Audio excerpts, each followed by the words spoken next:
Hello, everybody. In the half hour that we have, I would like to introduce to you a MDPI book series. The series is called Transitioning to Sustainability, and it basically refers to the Agenda 2030 and the Sustainable Development Goals in a wider sense. So the book series basically includes 17 volumes, one for each SDG.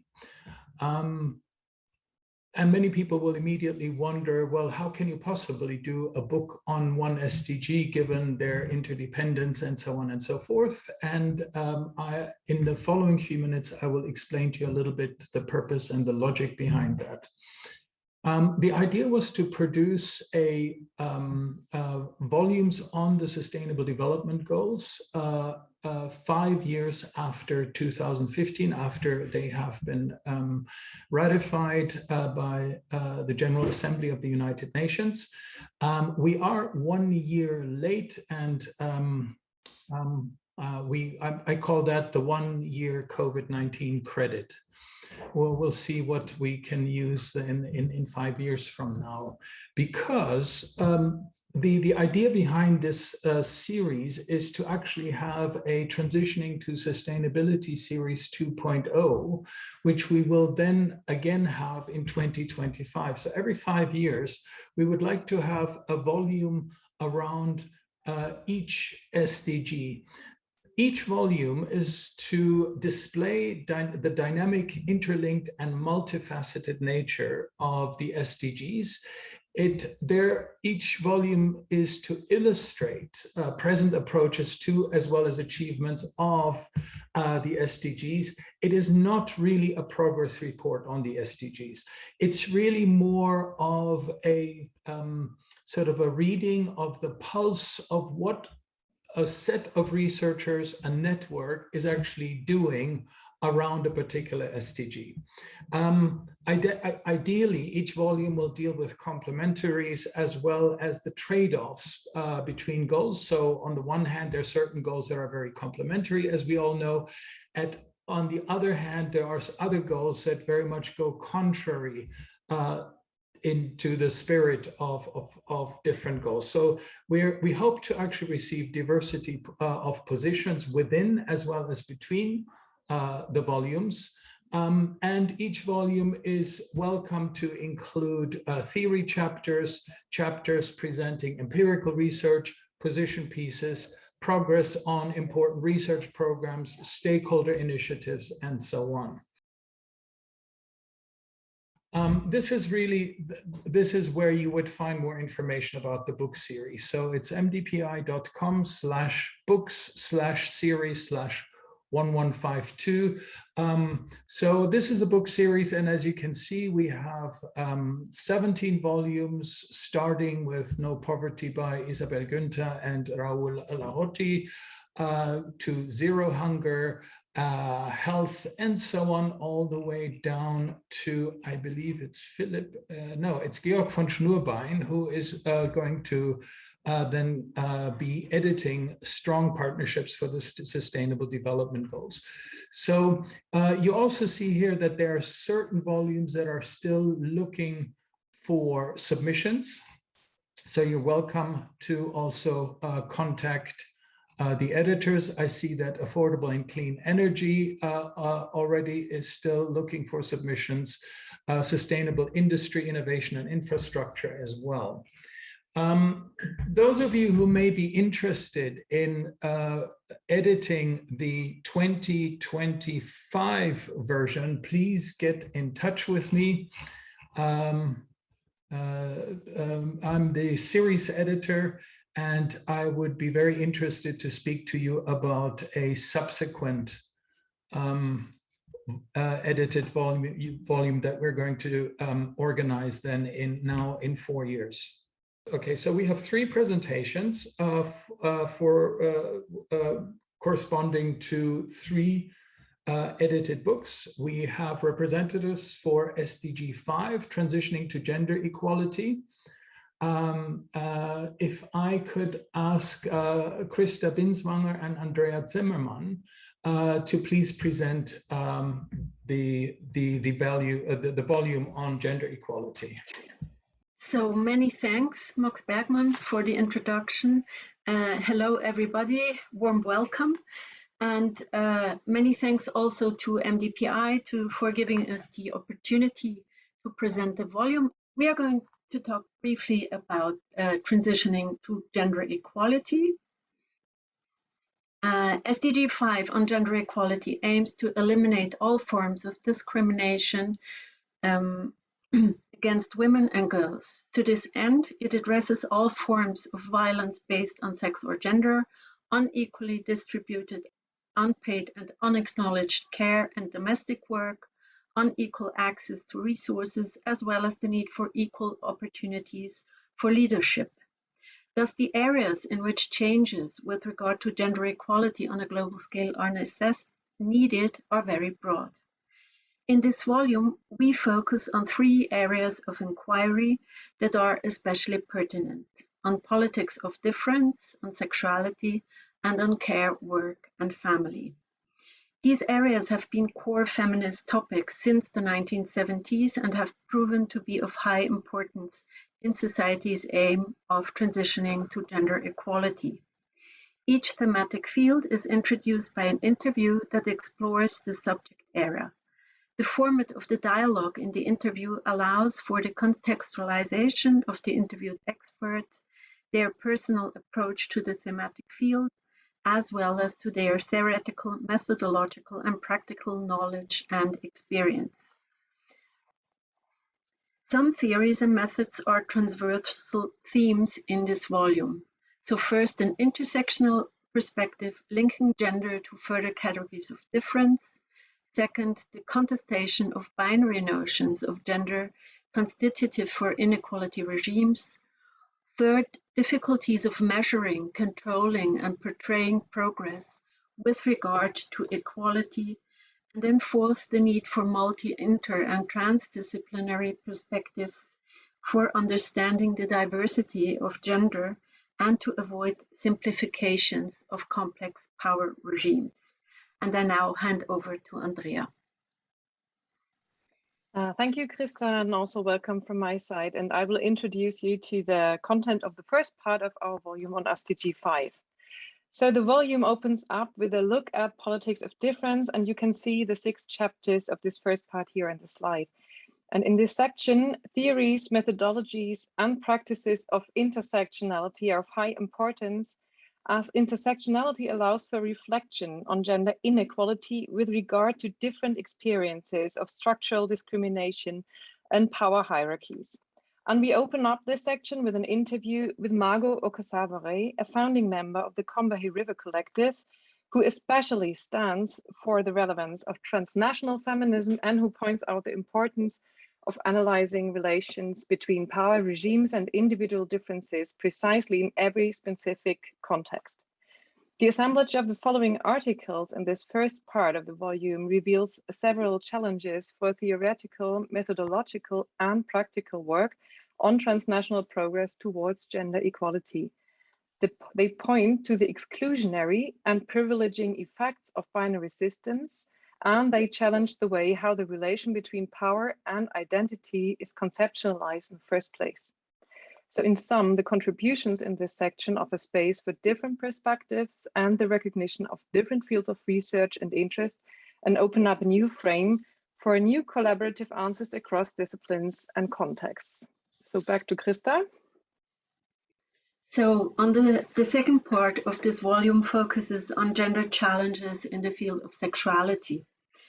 On the slide, you see the contributions to this chapter, and in some, pleasure, self-determined and consensual sexuality and reproductive rights are discussed in this section from the viewpoint of gender equality, advocating the right for sexual agency.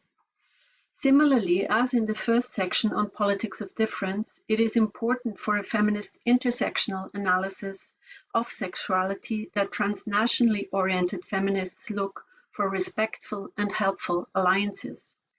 In the opening interview with Kathy Davis, she's a well-known scholar in the field of body politics and sexuality, as you might know, So Kathy Davis highlights the importance of acknowledging differences among women. This acknowledgement leads to multiple and individual understandings of how to gain self-determined access to female sexuality, as well as to male or maybe gender fluid sexuality. And as in the first section, the notion of gender needs to be conceptualized beyond a binary understanding in order to address the whole range of gendered and sexed human beings and claim sexual rights for all genders. The contributions reach from comprehensive sexuality education in South Africa to bride shortage and bride trafficking in North India, to the need to overcome binary notions of gender, and to fundamentally reconceptualize the notion of gender in UN politics. Sexuality, as discussed in this section, is located in complex configurations of power and difference, depending on the cultural context. Even if this makes it difficult to talk about gender equality and sexuality in general terms, transnational feminist alliances can encourage women and all genders to explore their bodies and discover what gives them pleasure by acknowledging the many different ways in which sexualities are lived and experienced in various contexts. Simultaneously, feminist alliances can hopefully contribute to fighting sexual violence, still often persistent in patriarchal contexts. So the volume's third section discusses research on care, work, and family, and you will find the 4 chapters included in this part again on the slide. So this research field is particularly important for SDG 5 and critically engages with the gendered settings of unpaid care work, the gender pay gap, and its connection with concepts of mothering and fathering in relation to hegemonic gender norms. So the long-standing feminist critique of gender separations of the private and public sphere and its consequences are still of tremendous importance on the way to gender equality. The development of alternative models for distribution, the demand for also material acknowledgement of reproductive work, the analysis of global care chains and their post-colonial continuities, as well as current theories of social sustainability and their critique of mechanisms of exploitation are important fields of research that are addressed in this section. Especially the interconnectedness of gender equality and the exploitation of natural resources has become evident. And in order to challenge the complex connections that are at work here, local as well as international levels need to be addressed.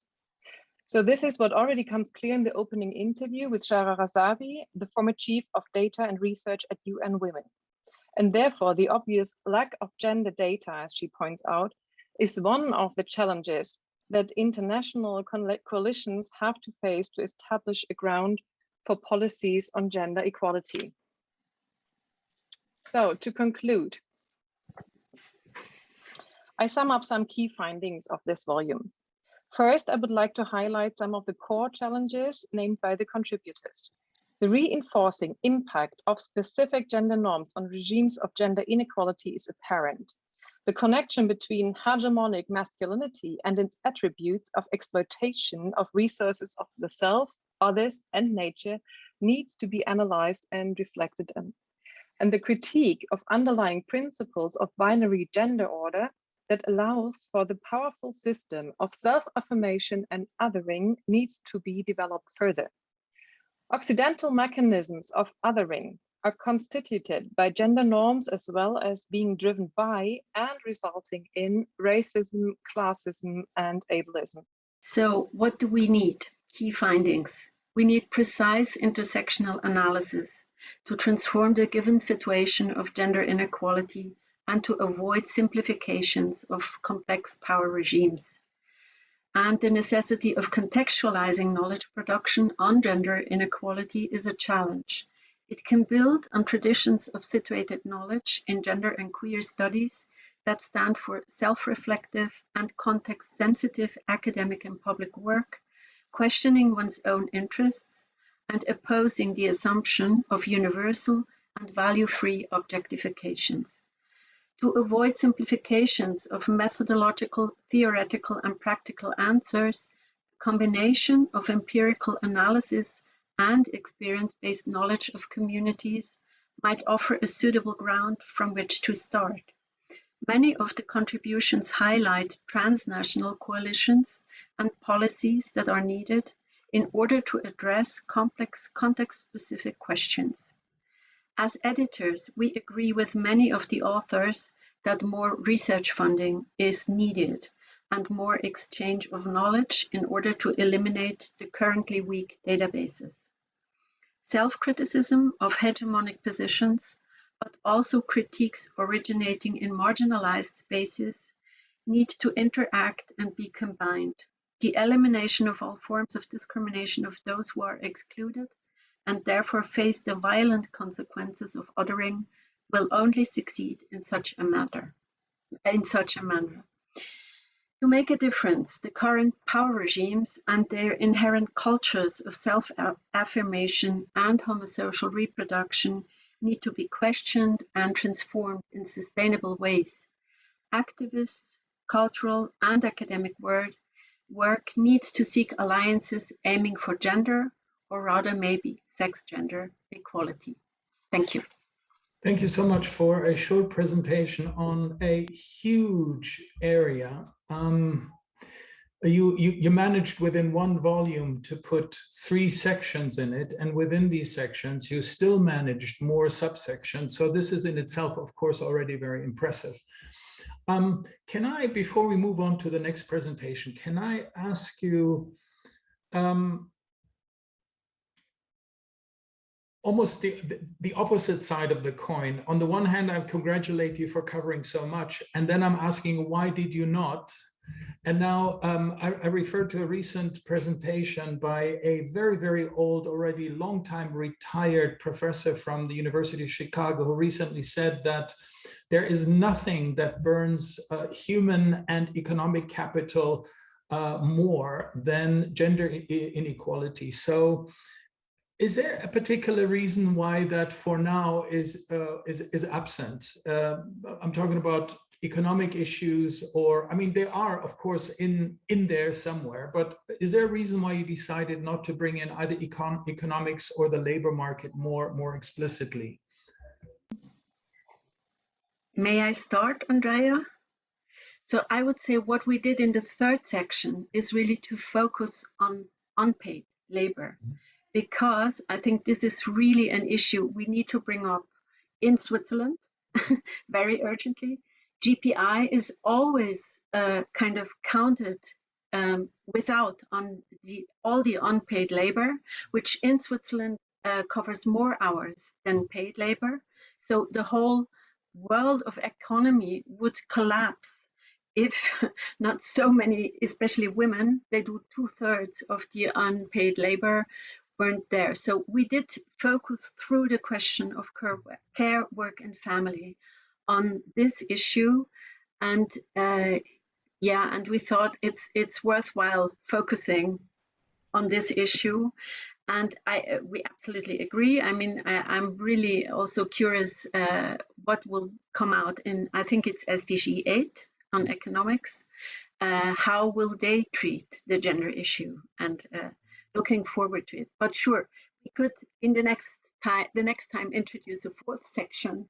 And also, we did not focus much on leadership in this volume. Yeah. So. I mean, of course, in many countries in the global south, of course, not only economies, but much else would collapse if women would stop working in the fields and generating the food, and so this is a huge area, and it's not a fair question because you've already accomplished so much in one volume.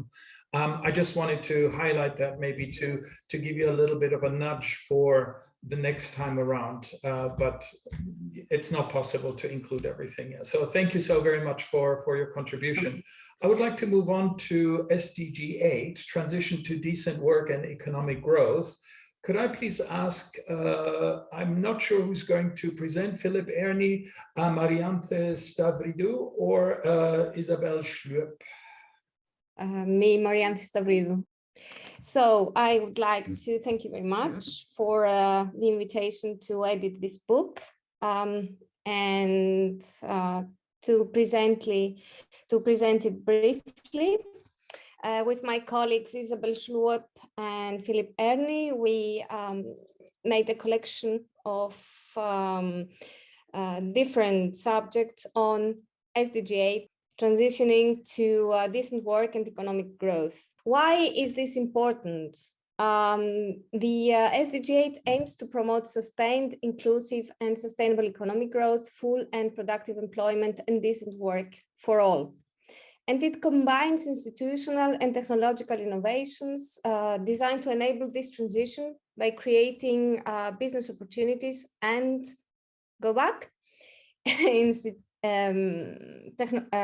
by creating business opportunities and institutional and technological innovations that benefit companies, communities, and the environment together.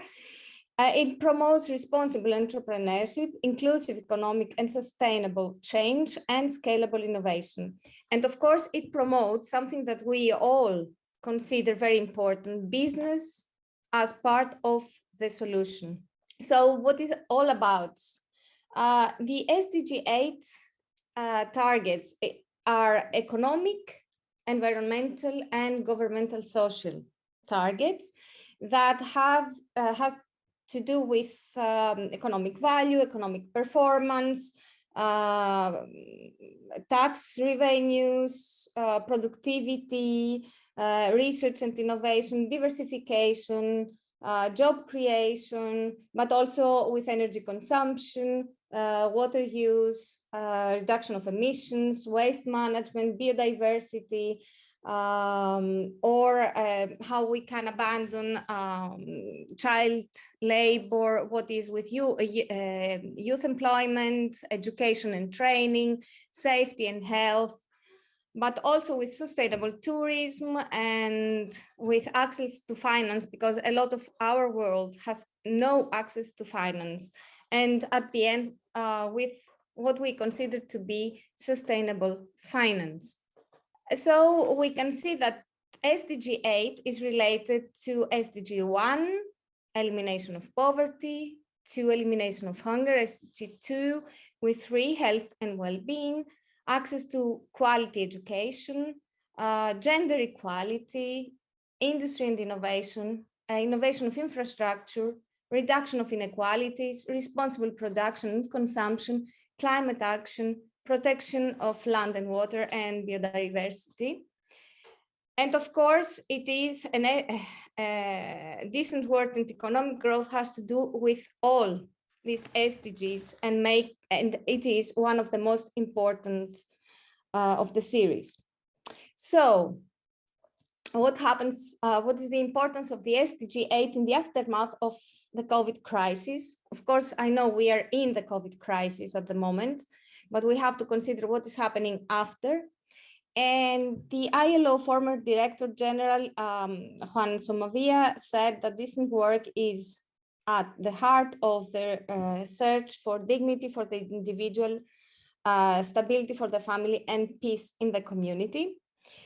And we see that the pandemic crisis caused the worst global recession since the Great Depression in the 30s.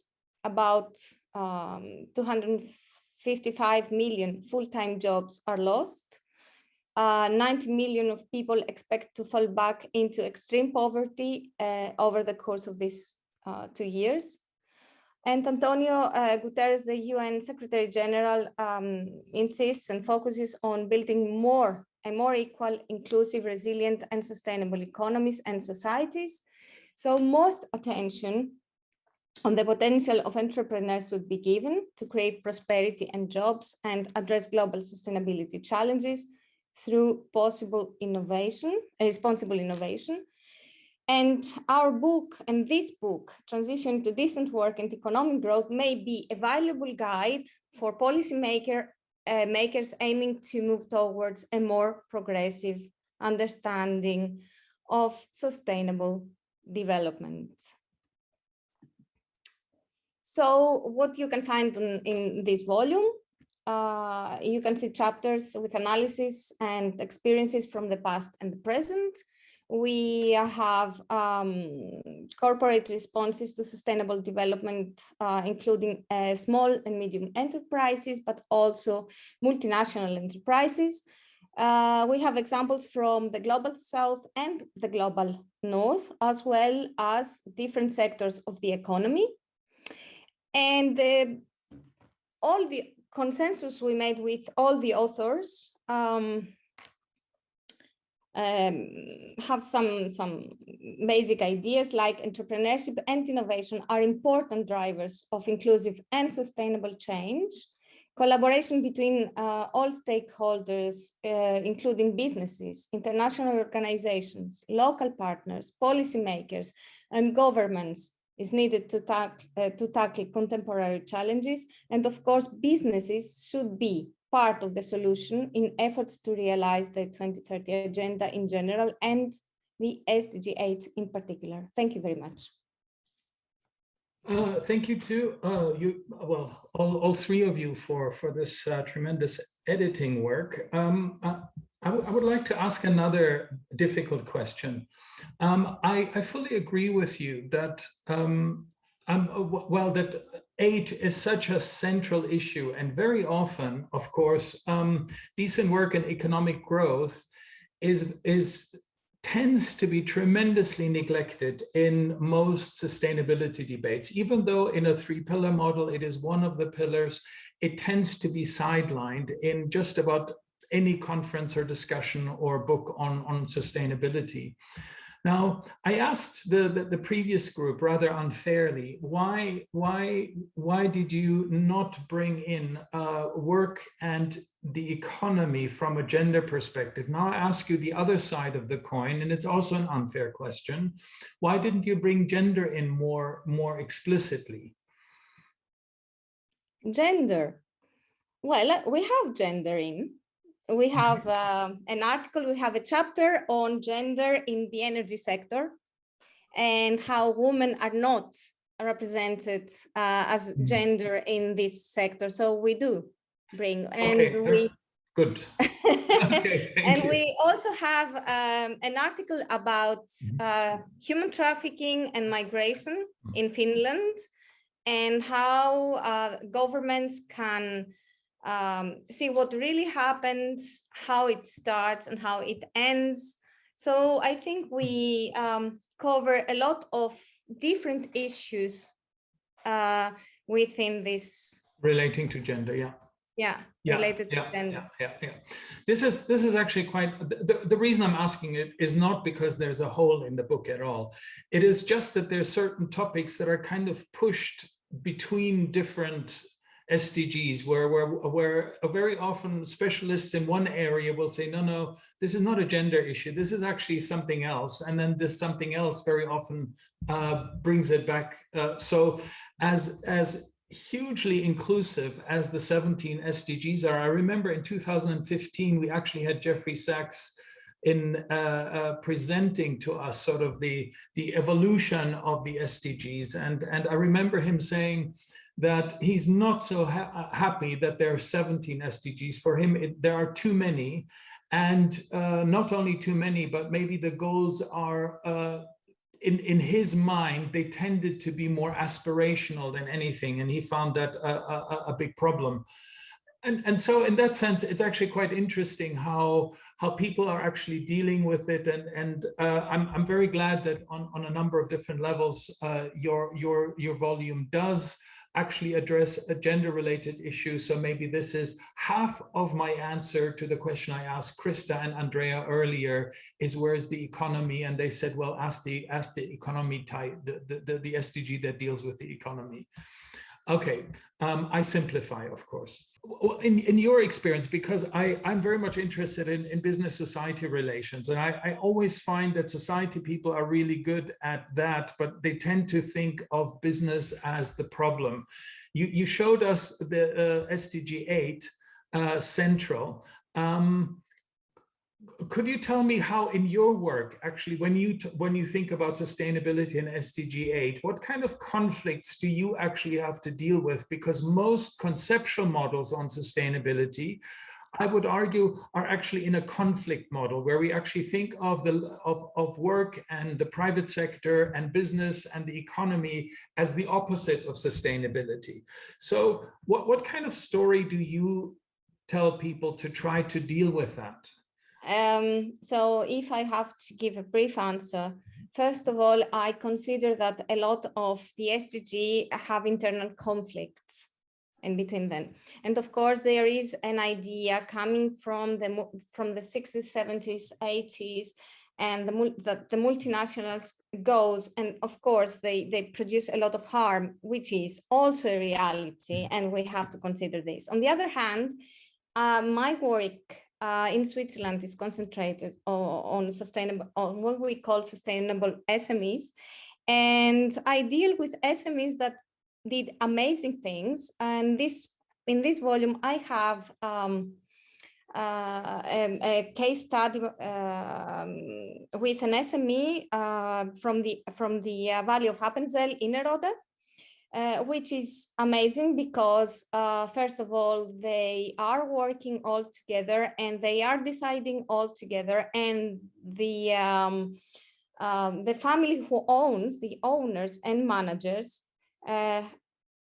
gave the stock to the workers. So everyone has the same rights and they have to work all together and they have to decide all together. And of course, the Paul Wieser, who had this vision and did it and developed it in the last 20 years, he always say one thing: we are all equal. Mm-hmm. And if we want to make human equality, we have to measure everything, but we have to understand that we are brothers and sisters in it. We work together, we have to live together, we are in the same valley. So first of all, we cannot give a general answer, they are all good and bad, because they are not. They have good and bad, and this is much more a philosophical question. On the other hand, we have to consider, I think, that if we speak on this global issue, we bring a lot of things that they contradict each other. Okay. You cannot have growth without have depletion of resources, on the other hand. Yeah. So okay. You cannot make a sustainable growth if we want to discuss it and things like that. But I want to give also to Isabel. Isabel, maybe before we go to Volker Beckmann, in one sentence, how do you deal with the conceptualization of sustainability as the opposite of business and economics? In one or two sentences. I mean, the way we look at sustainability related to businesses, we look it through the lens of the embeddedness, you know, how these companies work together with their suppliers, through their customers, and how they generate also positive impact. And for this, we have developed a rating system to find sort of the balance, you know, between the negative and also the positive. Thank you so much, Isabel. We are moving now to Volker Beckmann. I'm glad we found Volker. Volker Beckmann is going to deal with SDG 15, the volume that deals with a transitioning to sustainable life on land. Good afternoon, everybody, and thank you very much for giving me the opportunity to present the book Transitioning to Sustainable Life on Land. Thanks to MDPI and thanks for the series editor for making this possible. So first of all, I would like to remind you or remind me what SDG 15 is about. So it's about the protection, restoration, and the promotion of sustainable use of terrestrial ecosystems, sustainably manage forests, combat desertification, and halt and reverse land degradation and halt biodiversity loss. So before we go further, I would like to present some facts. First of all, well, land roughly covers 1/3 of the planet Earth's surface area, but it is estimated that it harbors more than 80% of the global biomass. So land, from a biomass perspective, is highly important. It is also estimated that land well, harbors 75% of all species. So the number of species is, the total number is estimated with 8.7 million. Of course, humans, they are land-based, and over our history, of course, land use increased tremendously on a global scale. It is again estimated that 75% of the land surface area has been directly affected by human activities. Well, we can also say that actually today, indirectly, everything is affected by humans. In terms of land use, globally, agriculture has the biggest share, with about 1/3 of the total terrestrial area. This is followed then by forests and shrubs, and they are used to different degrees. Settlements, although of course of increasing importance, but in terms of land use, they still cover only 1% of the habitable land. But land use and the human impacts are increasingly recognized as exceeding the planetary boundaries, in particular regarding biodiversity, nutrient cycles, and greenhouse gas emissions. And of course, climate change is one of maybe the biggest threat also to biodiversity on Earth. There are estimations that we are at the beginning of the 6th great extinction, with a risk of losing 75% of all species. And the Intergovernmental Panel on Biodiversity and Ecosystem estimates that we are at the risk of losing 1 million species out of this 8.7. Well, we have to recognize that this happens despite significant conservation efforts. So there are scientists that say that protected areas, they exploded since the 1890s, and today we have almost 16% of the terrestrial area is protected to different extents. But obviously we are not able to halt this development. And some argue that, of course, we need a more integrated approach. It's not just to extend the protected areas, but we need to integrate conservation into, well, different human activities.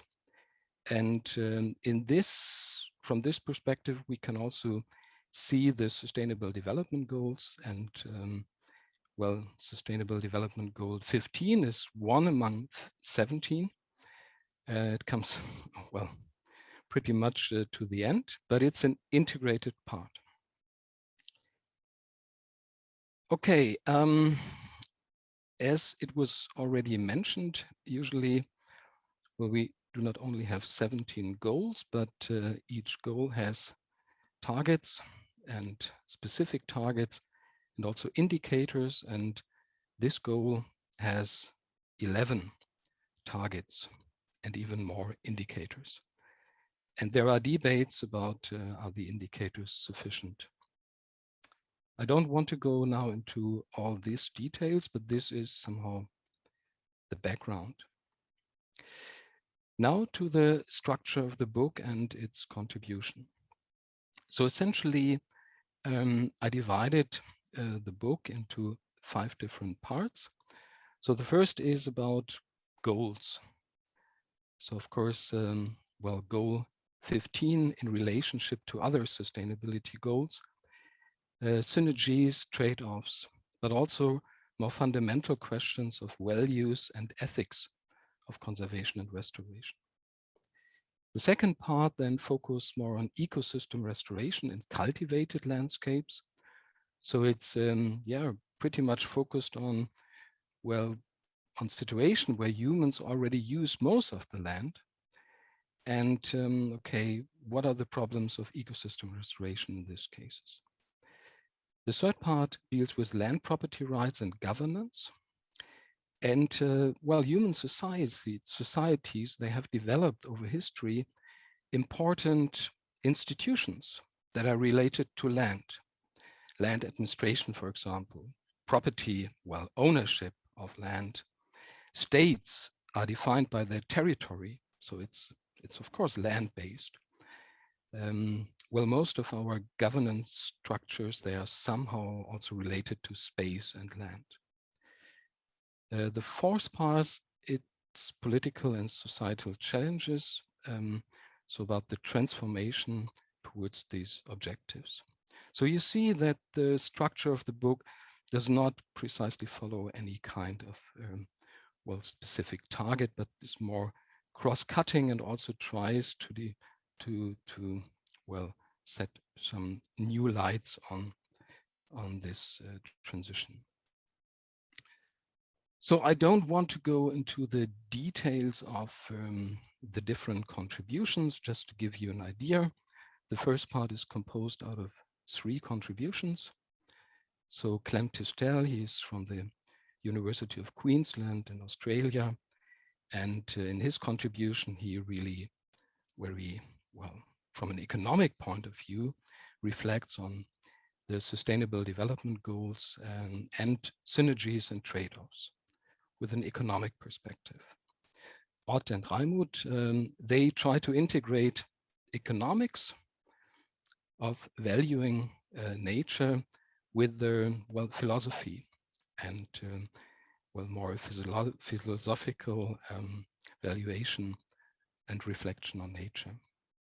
Ziegler, in his contribution, this is something which is very much related to growth, and he well, develops the idea of nature respecting sufficiency. So it's of course related to also some discussion about, do we need degrowth?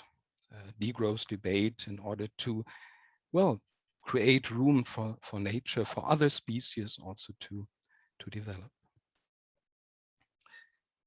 The second part consists of 4 contributions. And here we have Germany. We also have the Alps. This is the contribution by Stefan Zerbe. We have the perspective of Central Asia. And also something which is important in our region, in particular in the northern part of Europe, it's peatland. And peatland is, you can call the utilization of peatland today as a degradation. So because we need to drain peatland, we make it dry. And with this drainage, we affect biodiversity, but also greenhouse gas emissions. So this is an important factor where you, with the re-wetting of peatland, you may also be able to contribute to, well, mitigate climate change as well as to enhance biodiversity. But well, most of the land is used and it's in intensive use, and this is the problem.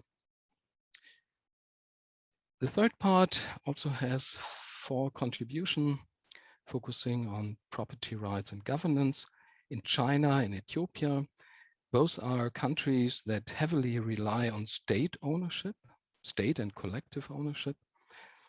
And well, then a situation which refers to Germany. This is Thiesfeld and Curtis, and Neudert, she's looking at pastures in Central Asia and the Caucasus, and we have very diverse ownership structures, very diverse governance structures, and she tries to disentangle this and how this is related to pasture conservation or pasture degradation.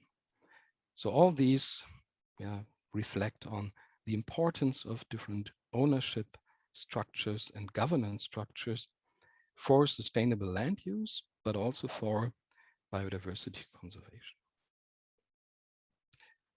The last part reflects on different situation. It's related to agriculture policy in the EU. Organic farming, which is presumed to be quite biodiversity friendly and will also well preserve the soil fertility. But well, in Indonesia, organic farming has a very, very small share in the whole farming sector.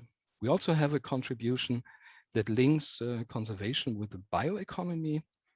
So when we want to get rid of fossil fuels, we need to use more biomass.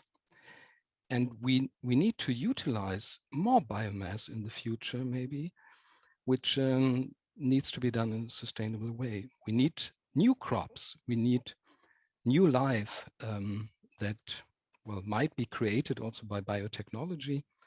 So this biotechnology issue is, of course, something which is, yeah, humans nowadays, they create new life also to solve problems. The final contribution is about forest, about the idea of zero deforestation and how this relates to sustainable and just transitions. Yeah, I now would like to would highlight 3 papers to give you a little bit more an idea about how this volume is also unique, because it opens up new perspectives. So Hampeke, in his contribution, focused very much on German agriculture and how this relates to SDG 15.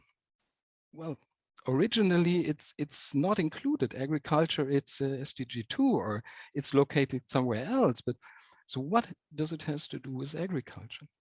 So in Germany, as in many other countries, over time, well, humans and nature, they co-evolved. It's happening every day, everywhere, that nature adjusts, humans adjust, and somehow there is a co-evolution. So, of course, Germany, agriculture in Germany, it lasts for centuries. And so what we observe that the number of extinct species and the number of threatened species, they are mostly related to certain kind of agriculture. Because these species, they are adapted to agriculture. They rely on agriculture, but not highly intensive agriculture, but more extensive agriculture. What you see here, it's the biotopes and the number of extinct species. You see that it's not about forest or others, but it's mainly about agriculture. Here, mainly also crops, grassland. But then again, I mentioned peatland. So these are biotopes in contact with agriculture or influenced. So also the number of species in those biotopes that are threatened are higher than in the forests. So this means that to achieve these goals, agriculture needs to be in the focus.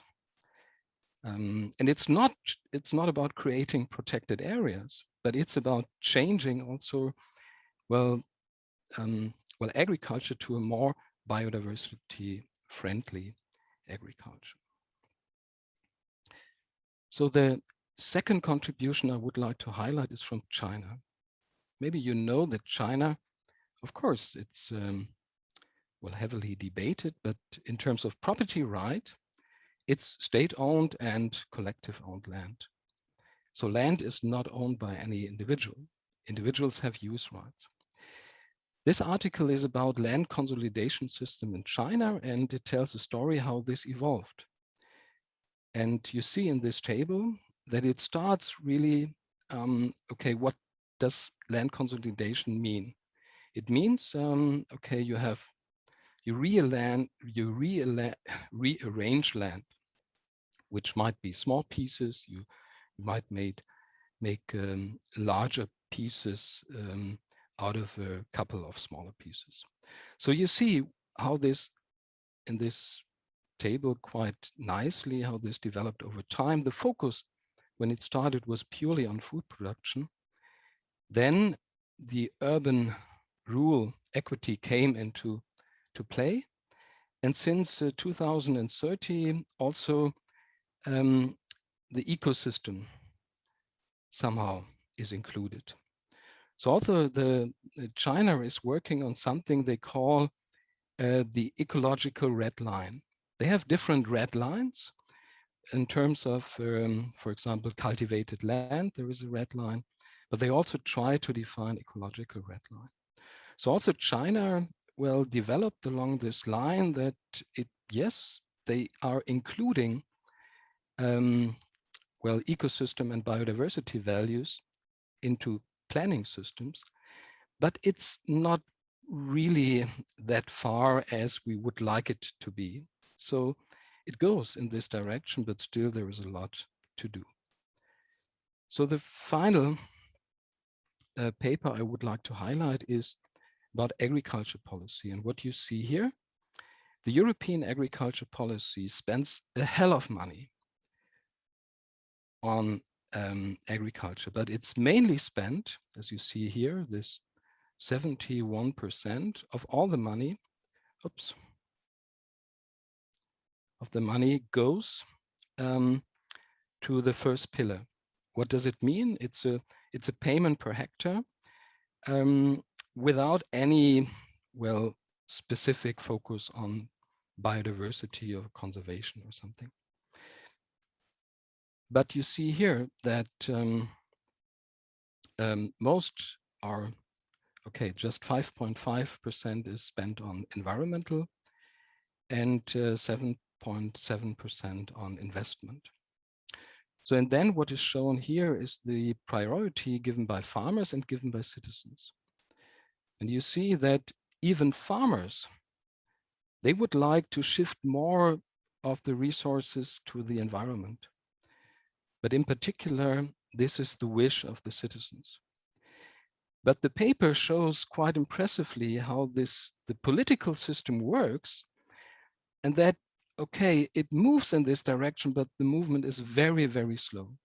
And there are lots of course, well, vested interest that, well, prevent, well, the SDG 15, that to mobilize significant increase in financial resources from all sources to conserve and sustainable use biodiversity and ecosystems. So, and it shows how difficult it is to transform such a policy arena. Okay, this is what I would like to say about this volume. Again, thanks to MDPI Books and the series editor for the initiatives and great support. And well, thank you very much for your attention, and have a nice read. Wonderful, but I will not let you go yet. I've sure. asked difficult questions earlier to the editors of the others. I would like to ask you a question I have been asked and see if you can come up with an answer that I can borrow from. Mm-hmm. You started, actually, you were much closer when you presented your SDG. You actually used a slightly more extended definition of it, and then you showed us the targets and the indicators. Now, despite that, if I understand the contributions well enough, they actually are not so much focused on targets and on indicators. Now, how would you evaluate this? Because I see that there's a lot of, not just in the social, but in most sciences, when people are actually working and take very seriously the Sustainable Development Goals, still their work tends to be rather removed from targets and indicators. So how would you position that? Is it an asset or is that a problem? Yeah, I agree. So that yeah, many contributions, they, well, actually are not exactly focusing on those indicators. So I would well, what perhaps one contribution which I try to also to initiate would be about protected areas. And one of the arguments, well, that are nowadays made is, okay, one possibility is we just need to extend the protected area. Yeah, that's the way we need to go. Of course, this is not covered in the volume because it's actually focusing on sustainable use, so to say. And well, the sustainable use, actually, there is almost no defined indicator in the indicator set. So the indicator set is very much, well, it's very simplistic, I would say. Yeah. And well, yeah, that's the main reason that I also see that if we really want to solve, well, yeah, if we really want to aim at sustainable development, it's about, well, the sustainable use is perhaps the most important part of it. And I said that this contribution, for example, by Wessler and Zimmermann about the bioeconomy and biotechnology, it's yeah, that we use nature in a certain way, maybe also more intensively. Well, and the question is how do we then well, create this in harmony with the conservation. You know, perhaps in conservation theory, it's about separation and integration. And this volume, it mainly argues for integration and not so much about separation. And of course, the debate about wilderness, where there's, okay, well, humanly used, it's an old debate, which I think it's, yeah, of course, many societies, they want to keep also some wilderness area, but we also note that, well, it's not really, nothing is without human impact anymore. So also the wilderness areas, they are affected by human activities. So, and therefore I would say it's, yeah, it's more about sustainable use. And we have to admit that in terms of sustainable use, the indicators are not well developed. Yeah. Well, this actually in many ways parallels what in 2015, just after the ratification of the Agenda 2030, was reported by Jeffrey Sachs, who said, again, I repeat what I said earlier, that in his mind, there are too many SDGs. And he doesn't even want to talk about the number of targets and indicators, because if you look at them carefully, according to him, there are too many and there's not enough of indicators. And that goes in a little bit in the direction that you have been arguing. So thank you so very much to everybody. I do not see any questions from the audience. Is there maybe another screen that I'm not seeing? This would be a good time for me to thank the editors of the 3 volumes that we were able to present to you today. Thank you so very much for your tremendous work. We are looking forward to actually, your volumes have actually come out, so they're now accessible. And we're very much looking also forward to reading the others as well. Everybody, you have a nice, depending on where in the world you are at. If you're in the European time, I wish you a good evening. Otherwise, please adapt my best wishes to your time zones. Goodbye.